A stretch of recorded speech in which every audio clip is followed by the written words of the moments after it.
అది ఇప్పుడు అంటే గవర్నమెంట్ ఆఫ్ ఇండియా ఏం చేస్తుందంటే ఇదివరకేమో ధర ఫిక్స్ చేసి ఎరువుల ధరలు కట్టకింతని సబ్సిడీ పెరిగితే ఆ భారాన్ని గవర్నమెంట్ ఆఫ్ ఇండియా భరిస్తూ వెళ్ళేది.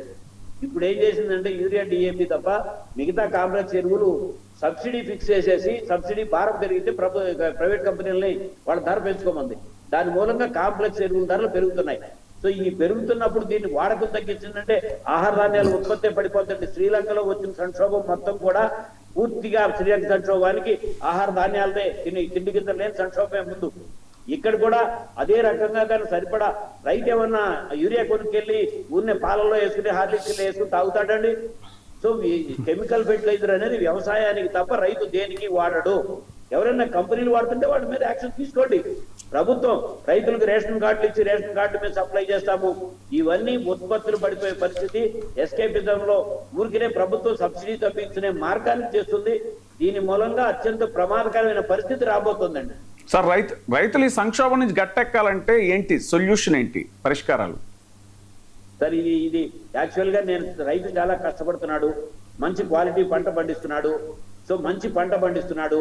అమ్మకం అనేది ఎగుమతులు దిగుమతులు ఇంటర్నేషనల్ మార్కెట్లోకి WTOలోకి వెళ్ళిపోయిన తర్వాత కూడా మనం అంతర్జాతీయ మార్కెట్ల మీద డిపెండ్ అయ్యి ఉన్నాం. విదేశాల నుంచి మొక్కజొన్నలు దిగుమతి చేస్తున్నాం. శనగలు దిగుమతి చేయొద్దు. ఇదిగో 2000 జగన్మోహన్ రెడ్డి గారు ముఖ్యమంత్రిగా ఉండగా 8,000 రూపాయలు క్వింటాల్ అమ్మింది. అప్పుడు 60% దిగుమతి సుంకాలు కానీ అగ్రికల్చర్ సెస్ కానీ ఉంది. దాన్ని ఎత్తేసారు మీరు. లాస్ట్ ఇయర్ 5,000 కమ్ముకున్నారు, ఇప్పుడు 4,800 కమ్ముకుంటున్నారు. ఆ దిగుమతి సుంకం విధించమని మార్కెట్కి రాకముందు నుంచే మా ఎంపీలు నేను కూడా కేంద్ర ప్రభుత్వాలకు లెటర్లు రాసామండి. దాని మీద యాక్షన్ లేదు. ఇప్పుడు శనగల ధర పెరిగింది. ఎందుకు పెరిగిందంటే సో ఇంపోర్టేషన్ నావిగేషన్ వార్మలంగా ఛార్జెస్ పెరిగి అట్లాగే డాలర్ వాల్యూ పడిపోయి ఇంపోర్టేషన్ ల్యాండింగ్ ప్రైస్ అనేది 6,000 దాటంతో ఇక్కడ ధర పెరిగింది. అంటే క్లియర్ కట్ గా విదేశీ దిగుమతుల మూలంగానే ఇక్కడ ధర పడిపోయింది. మొక్కజొన్నలు కూడా అదే పరిస్థితి. విదేశాల నుంచి ఇక్కడ కావాల్సిన దానికంటే ఉత్పత్తి శనగలు ఎక్కువ ఉన్నాయి, మొక్కజొన్నలు ఎక్కువ ఉన్నాయి. ఇటువంటిప్పుడు ఉత్పత్తిని ఎందుకు రాణిస్తున్నాం? అంటే ఇప్పుడు మీరు పత్తి విషయంలో మొన్న రామ్మోహన్ నాయుడు గారు వాళ్ళు కలిసి వెళ్ళి 11% ఇంపోర్ట్ డ్యూటీ ఎత్తేయమని లెటర్ ఇచ్చారు. ఈ సంవత్సరం ఖరీఫ్ లో పత్తి విషయంలో ఒక ఆంధ్రప్రదేశ్ లోనే 8,000 నుంచి 9,000 కోట్లు లక్షపోయారు. సో 5,000 నుంచి 6,000 అమ్ముకున్నారు.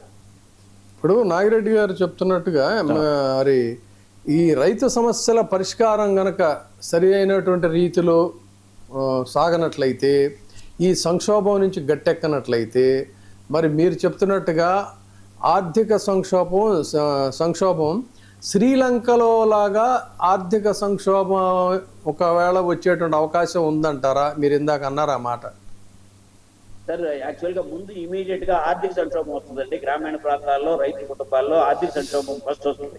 శ్రీలంకలో చిన్న ప్రాంతం కాబట్టి వెంటనే ఆహార సంక్షోభం వచ్చింది. మనకు ఆహార సంక్షోభం రావడానికి కొంత టైం తీసుకుంటుంది. కానీ డెఫినెట్ గా మనం కూడా ఇంత కోట్ల జనాభాలో ఇప్పటికే మనం పప్పు ధాన్యాలు దిగుమతి చేసుకుంటున్నాం, నూనె గింజలు దిగుమతి చేసుకుంటున్నాం. ఇప్పటికి గోధుమలు ఎగుమతి ఆపేశాం సెల్ఫ్ సఫిషియన్సీ లేక. ఇప్పుడు ఉన్న దాంట్లో బియ్యం వ్యవసాయ ఉత్పత్తుల్లో అత్యధికంగా ఎగుమతి వెళ్ళేది బియ్యం అండి. అంటే 20 నుంచి 22 మిలియన్ కేజెస్ ఎగుమతి వెళ్తుంది. యాక్వాలో మళ్ళీ మెరైన్ ఉత్పత్తులు రెండో, మాంసం కానీ మెరైన్ ఉత్పత్తులు కానీ రెండో ఎగుమతులు. ఇవాళ ఆక్వాకల్చర్ కూడా కుప్పకూలిపోతుంది. సో ఈ యూరియా వాడద్దు లేకపోతే కెమికల్ ఫెర్టిలైజర్ వాడద్దంటే ఆల్రెడీ బియ్యం ఉత్పత్తులు కూడా పడిపోయింది. అసలు మీరు బియ్యం వరి పండించొద్దని మాట్లాడుతున్నారు కదా. సో ఆటోమేటిక్ గా అప్పుడు ఏం జరుగుతుంది? అంతకుముందు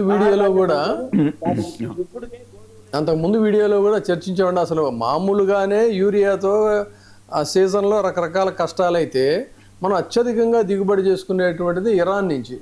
సో ఇప్పుడు ఇరాన్ అంతా కూడా ఇంత తీవ్ర సంక్షోభంలో ఉన్నప్పుడు ఎప్పుడు అది కోలుకుంటుంది, మళ్ళీ తిరిగి ఆ యూరియా ఉత్పత్తి అనేటువంటిది సాగటం, అది సరైనటువంటి ధరలకు మళ్ళీ మనం దిగుమతి చేసుకునే పరిస్థితి ఉంటుందా? అదే లేకపోయినట్లయితే రైతుల యొక్క పరిస్థితి ఏంటి? ఎంత అయినా ఎరువులు తగ్గించుకోవడం కాదు, అసలు కనీసం మాత్రం ఎరువులు అన్నా రేపు దొరుకుతాయనేటువంటి డౌట్ కూడా చాలా మంది రైతులు వ్యక్తం చేస్తున్నారు. తర్వాత ఈ రైతు విషయాలకు సంబంధించిన నాగిరెడ్డి గారు లాంటి వాళ్ళలో కూడా ఆవేదన ఉంది, కాదంటారండి? డెఫినెట్ గా సార్. ఇంకోటి, ఒక ఇరాన్ లో ఉన్న ఉక్రెయిన్ నుంచి కూడా చాలా కెమికల్ ఫెర్టిలైజర్స్ ఇంపోర్టేషన్ ఛార్జెస్ ఉన్నాయండి. అంటే ముందు ఆ మార్గాలు సార్. లాస్ట్ ఇయర్ కూడా ఏం జరిగిందంటే దొరకపోలేదండి. ఎరువులు కావాల్సినంత దొరికినాయి. ఎక్కడ దొరికిందంటే ప్రభుత్వ ధరకి యూరియా దొరకలా. 267 రూపాయలు ప్రభుత్వ ధర అయితే దొరకలా. బ్లాక్ మార్కెట్ లో 400కి వెళ్తే 500కి వెళ్తే దొరికింది కదా. అంటే దేశంలో సబ్సిడెంట్ గా సప్లై వచ్చింది కదా, బ్లాక్ మార్కెటింగ్ ని అరికట్టాల్సిన పరిస్థితి ఎవరిది? ప్రభుత్వాన్ని. సో ఈ బ్లాక్ మార్కెట్ అంతా కూడా ప్రభుత్వ అనుకూల వర్గాల చేతుల నుంచి ముందు నుంచే వ్యాపారస్తుల చేతుల్లోకి ముందు నుంచే వాళ్ళ చేతుల్లోకి వెళ్ళిపోతున్నప్పుడు ఇది ఈ ప్రమాదం మీద సరి అయిన దృష్టి పెట్టకపోతే ఉత్పత్తి వ్యయం, డీజిల్ ఆయిల్ పెట్రోల్ పెరిగిన దాంతో ఉత్పత్తి వ్యయం పెరుగుతుంది, ఎరువుల ధరలు పెరగడంతో ఉత్పత్తి వ్యయం పెరుగుతుంది, అలాగే లేబర్ వేజెస్ పెరగడంతో ఉత్పత్తి వ్యయం పెరుగుతుంది. కానీ అమ్మకం ధర ఏమో దిగుమతుల మూలంగాను లేకపోతే సరైన టైంలో ఎగుమతుల యొక్క మూలంగా అమ్మకం ధరలు కుప్పకూలిపోతే ఆర్థిక సంక్షోభం మొత్తం ముందు రైతు కుటుంబంలో మొదలవుతుంది. తరువాత రాష్ట్ర ప్రభుత్వాలకు కూడా ఆర్థిక సంక్షోభం. ఇప్పుడు ఇందాకే నేను ఏప్రిల్ నెలలో మన రాష్ట్ర ప్రభుత్వం ఆదాయం చెప్పాను కదా. సో ఖర్చులకి ఆదాయానికి వాళ్ళ బడ్జెట్ అంచనాల్లోనే 10,200 కోట్లు ఆదాయం పడిపోయినట్టుగా వాళ్ళ లెక్కలోనే చెప్తుంది ఒక నెలలో. అంటే ఒక నెలలో జిఎస్టీలు కానీ ఇవన్నీ కూడా ఎక్కడా కూడా భూముల ధరలు ఆల్రెడీ రిజిస్ట్రేషన్ తగ్గిపోయినాయి.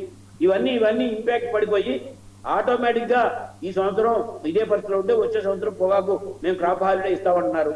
అట్లాగే ఆక్వా రైతులు ఇదే పరిస్థితి ఉంటే మేము వచ్చే సంవత్సరం క్రాప్ హాలిడే ఇస్తామంటున్నారు. ఇదే పరిస్థితి జరిగితే ఆటోమేటిక్ గా ఉత్పత్తుల మీద ప్రమాదం పడినప్పుడు అప్పుడు ఆహార సంక్షోభం కూడా వస్తుంది కదండి. అప్పుడు ఇంత పాపులేషన్ ఉన్న దేశం. ఇది ఆయన చెప్పినట్టుగా ఇదే కదా సార్, తాజాగా వస్తున్న సమాచారం కూడా ఏంటంటే ఈ మొన్న ఈ మత్స్యకారుల సేవలు అని చంద్రబాబు నాయుడు గారు సభ పెట్టి 261 కోట్లు ఇచ్చాము అని చెప్తున్న దాంట్లో కూడా తాజాగా వచ్చిన సమాచారం. దాంట్లో కూడా చాలా మంది మత్స్యకారులు కూడా కొర్రీలు పెట్టారంటున్నారు. వేట నిషేధ సమయంలో వచ్చే భృతి ఉంటుంది కదా, దాని విషయంలో కూడా. మరి ఎందుకు ఇంత రైతులు ఇంత తీవ్ర సంక్షోభంలో ఉంటే ఎందుకు గవర్నమెంట్ దాని మీద దృష్టి పెట్టట్లేదు అనేటువంటిది ఇప్పుడు.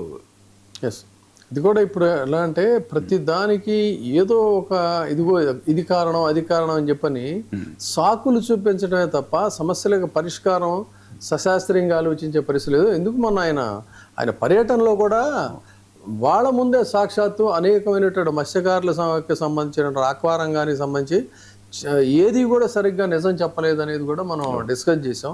మరి ప్రభుత్వాలు ఇంత దారుణంగా మాట్లాడుతూ వ్యవహరిస్తూ ఉన్నప్పుడు మరి ఏ విధంగా న్యాయం జరుగుతుంది అనేది చూద్దాం. చాలా మంచి ఇన్ఫర్మేషన్ ఇచ్చారు నాగిరెడ్డి గారు. అయితే సరే, ఈ సంక్షోభం నుంచి రాష్ట్ర ప్రభుత్వం కానీ దేశం కానీ గట్టెక్కుతుందా, రైతులకు ఏమైనా ఆశావహమైనటువంటి పరిస్థితులు ఉంటాయా లేదా అనేది మనం ఎదురు చూద్దాం. Thank you very much sir. Nagireddy గారు thank you very much sir. చూస్తున్నామండి 1990.